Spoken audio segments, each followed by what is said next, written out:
Yeshwanthpur apartment ಮೇಲೆ IT ದಾಳಿ ಪ್ರಕರಣಕ್ಕೆ ಸಂಬಂಧಪಟ್ಟ ಹಾಗೆ ಯಶವಂತಪುರದ RNS ಶಾಂತಿ ಅಪಾರ್ಟ್ಮೆಂಟ್ನ ಮೇಲೆ ದಾಳಿ ನಡೆದಿತ್ತು ನಿನ್ನೆ. ಈ ದಾಳಿಯ ವೇಳೆ 2.87 ಕೋಟಿ ನಗದು ಮತ್ತೆ ಚಿನ್ನಾಭರಣ ಕೂಡ ಪತ್ತೆಯಾಗಿತ್ತು. ನಟ ರೋಹನ್ ಗೌಡಗೆ ಸೇರಿದ ಚಿನ್ನಾಭರಣ ಮತ್ತು ನಗದು ಇದು ಅಂತ ಕೂಡ ಹೇಳಲಾಗ್ತಾ ಇದೆ. ಕಳೆದ 6 ತಿಂಗಳಿನಿಂದ ಅಪಾರ್ಟ್ಮೆಂಟ್ನಲ್ಲಿ ವಾಸವಾಗಿದ್ದ ರೋಹನ್ ಗೌಡ ವಾಸವಾಗಿದ್ದ ಅಂತ ಹೇಳಲಾಗ್ತಾ ಇದೆ. ಶಾಂತಿ ನಿವಾಸ ಅಪಾರ್ಟ್ಮೆಂಟ್ ಸಚಿನ್ ಶೆಟ್ಟಿ ಮಾಲೀಕತ್ವದಲ್ಲಿದೆ. ಮುಂಭಾಗ ಸಚಿನ್ ಶೆಟ್ಟಿ ತಾಯಿ ಡಾಕ್ಟರ್ ಶಕೀಲಾ ಹೆಸರು ಕೂಡ ಹಾಕಲಾಗಿದೆ. 6 ತಿಂಗಳ ಹಿಂದೆ ಮಂಜುನಾಥ್ಗೆ ಬಾಡಿಗೆಗೆ ಕೊಟ್ಟು ಬೇರೆಡೆ ವಾಸವನ್ನ ಮಾಡಿದ್ದ.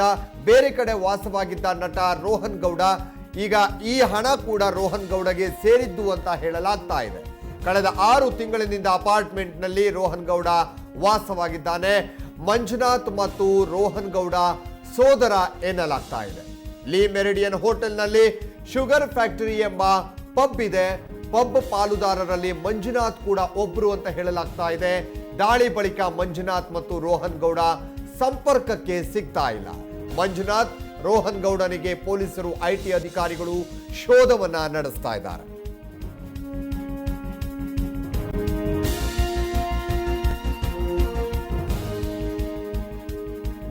ಯಶವಂತಪುರದ ಅಪಾರ್ಟ್ಮೆಂಟ್ನಲ್ಲಿ ನಿನ್ನೆ ಐಟಿ ಅಧಿಕಾರಿಗಳು ದಾಳಿ ನಡೆಸಿ 2.87 ಕೋಟಿ ರೂಪಾಯಿ ಮತ್ತು ಚಿನ್ನಾಭರಣಗಳನ್ನು ಕೂಡ ವಶಪಡಿಸಿಕೊಂಡಿದ್ರು ಐಟಿ ಅಧಿಕಾರಿಗಳು.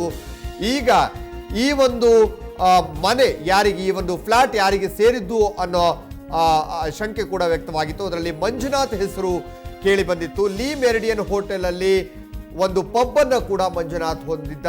ಅಲ್ಲದೆ ಆ ಪಬ್ನಲ್ಲಿ ಪಾಲುದಾರರಾಗಿರುವ ರೋಹನ್ ಗೌಡ ಕೂಡ ಈ ಒಂದು ಹಣದ ಪಾಲುದಾರಿಕೆಯನ್ನು ಹೊಂದಿದ್ದಾನೆ ಅಂತ ಹೇಳಲಾಗ್ತಿದೆ.